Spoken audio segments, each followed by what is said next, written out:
There doesn't seem to be much job satisfaction or pleasure in this picture. Maybe you hope it's just a case of sitting it out and hoping that you'll be able to transfer or find another occupation. Hey guys, welcome to a new video. Hope everyone's having a great day. If you're new to the channel, welcome. If you're coming back, welcome back. And if you have not subscribed, please go ahead and hit that subscribe button.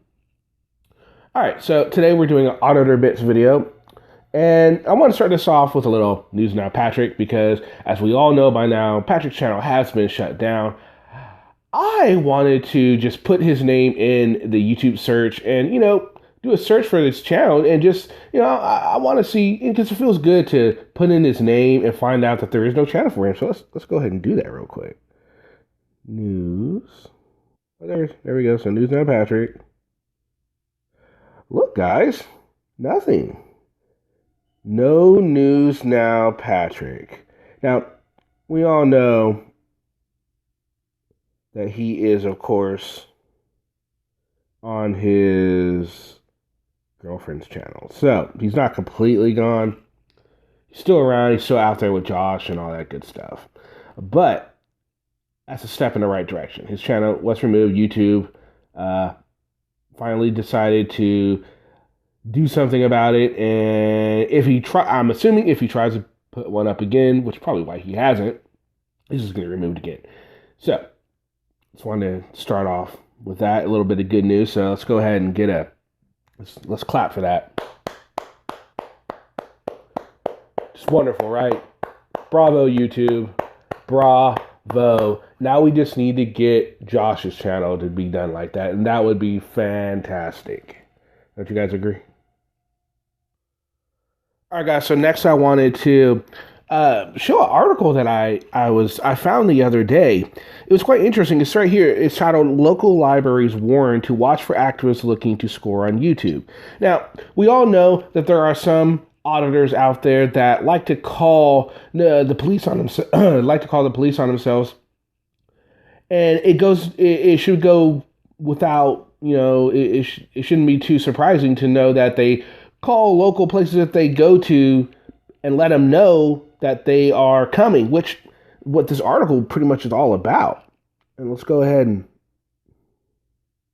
All right, so right here it says, a group of First Amendment auditors has reached out to at least one local library, threatening to come test the library's free speech policies and evaluate whether they will protect citizens' rights to film in public. Now, I'm not going to read this whole article, so I don't want to bore you guys with it. I'll post some links if you guys want to check it out.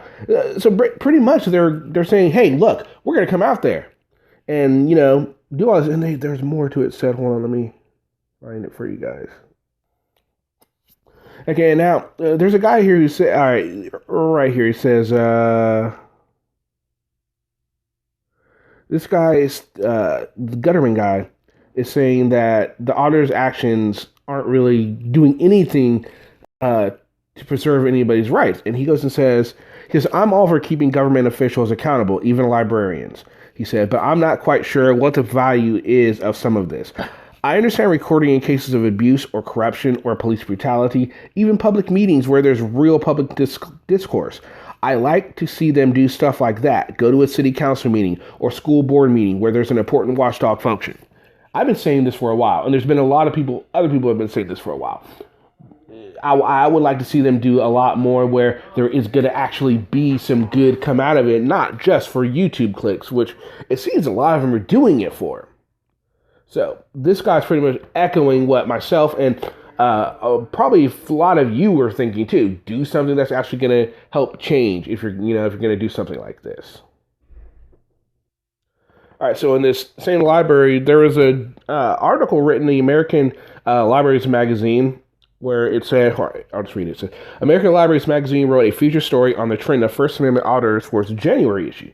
According to the story, a caller to a library, another caller to a library in Connecticut threatened to bring bodybuilders and an attorney with him to the library. It said that the police were called, the bodybuilders would wrestle officers to the ground and perform a citizen's arrest. I mean, really? Really? They're obviously wanting them to be on high alert, so when they do show up, what's going to happen? They're going to call the police. They're going to cause a big spectacle, and they're going to get the views and the reaction that they want. Pretty much right here is what's going on. So yeah, there you are, all right, guys. That was the article. What do you guys think of that? Auditors are, I think we all knew deep down, and maybe even a lot of people have more proof.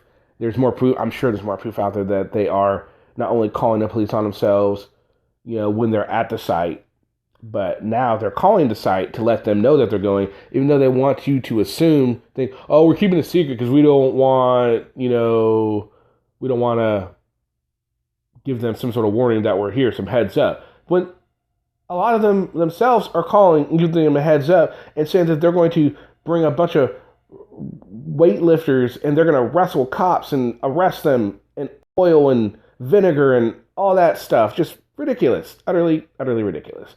All right. So next thing I want to show you guys is with this whole COVID-19 now, the outbreak out there, and with a lot of cities pretty much shutting down normal day-to-day procedure, it brings into question, First Amendment rights to be able to, a lot of people's First Amendment rights. I saw a news story the other day where a church did not want to, still wanted to have services, even though they were told they couldn't. They were like, well, this is a violation of our First Amendment rights and all that.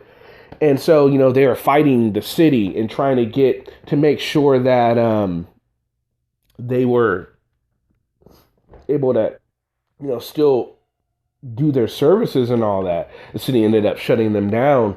But anyway, so I saw an audit. Well, I don't even know if you could call it an audit, really. But there's this video. I'm just going to show you guys, and here, just go ahead and play it.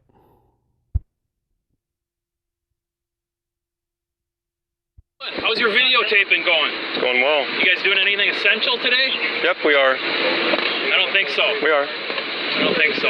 It's essential to rescue children from death. The government says it's essential to murder babies. Opinions aside, though, we have a pandemic, so any business you're doing should be pretty essential. So I think standing out here with your bullhorns and whatever else isn't really anything essential.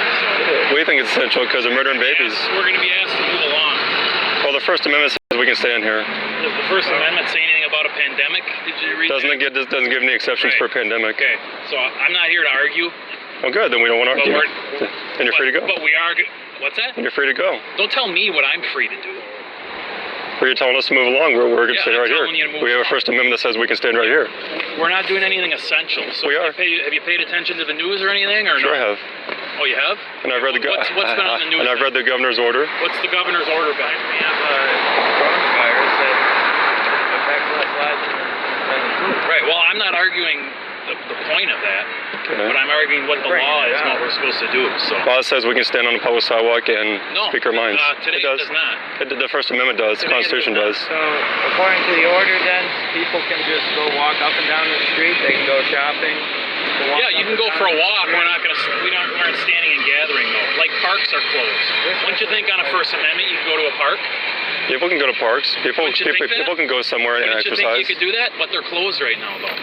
People are coming in here to get stuff. Right, because they're getting groceries. How do you know? People getting stuff that they probably don't even. I'm not making ridiculous arguments with you. I'm trying to be reasonable out here. We are too. It's a pandemic. It's a little different times now, so I'm not going to sit and argue with you what people are doing at a grocery store. It doesn't mean our First Amendment is gone. We still have our First Amendment. So we're gonna be moving along. Oh, we're gonna stay right here. You're not gonna stay. The Constitution says we can stand right here.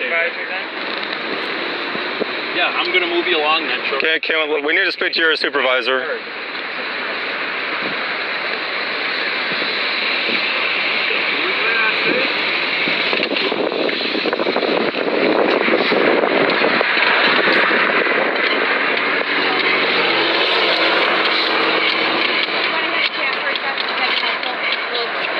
What's the supervisor gonna do? Well, they might know the law. They might know the Constitution. You're essentially gathering around here, which doesn't fly today. Well, yes, it does. The First Amendment says it flies. We need to talk to your supervisor. We demand to talk to your supervisor respectfully. And that is our right to get a supervisor as well. Well, you can call the department. I mean, Yeah, you can go ahead and call in. here's the thing, guys. no, We're you're not right. trying to be unreasonable to you, okay? Well, good. Then let us. Things that, and keep in mind, you can't be blocking those sidewalks, okay? We don't want any of the signs or the yelling for traffic to cause an accident. Because we want to make sure that everybody's safe. As clearly, you want to make sure people are safe also, Sure. correct? Sure. So if we can all just work together, that would be reasonable. Yeah. Right? And obviously right now we can't have everybody so close with this new Okay. Well, you all Essential, came over to non-essential. here, so I decided to videotape what was going on over here. Okay. Would you like to have a chat with them? That would be helpful. Your friends here? That would be great. So are we okay then? How much longer do you plan on being out here? Don't know. Well, you can't block the sidewalks. We won't. Okay, and don't cause a disturbance as far as the drivers. And you have to make sure you're maintaining so. There you are. So the governor's orders pretty much, which are probably almost in almost every state now, they don't want you going out because it's COVID-19. They don't want you having a gathering of more than, 5 people or something like that. And I'm pretty sure they were more than 5 people deep. And the police are just trying to, keep everyone safe and all that. And what do you guys, how do you feel, how do you feel the cops handle that situation? Do you think the cops were unreasonable and that the protesters, slash, I don't know if you want to call them auditors, I'd just say protesters, were in the right, or were they a little, or were they in the wrong in this? And, just because from my understanding, the state of emergency thing, it does temporarily get rid of some of our normal everyday rights. And, like the cop was saying, parks are closed. So they're trying to really stop people from getting together. And they're doing this. And I mean, if they're just doing this saying, yeah, we're just here to do it because, we want people to know about it. They're filming it. They put it on YouTube. There's ulterior motives to what they're doing. What do you guys think? What do you guys think of the article? And let's sound off and let's wish Patty good luck in his future endeavors. Because we know his channel's gone, and wish him good luck on Selena's channel. And we can't wait to see his next channel get up, start building steam, and then coming back down again. Let me know all what you guys think. Hope you guys enjoy the video. Hope you guys have a great day. Stay safe. Wear your mask. Wash your hands. And maintain social distancing. All right, guys. Peace.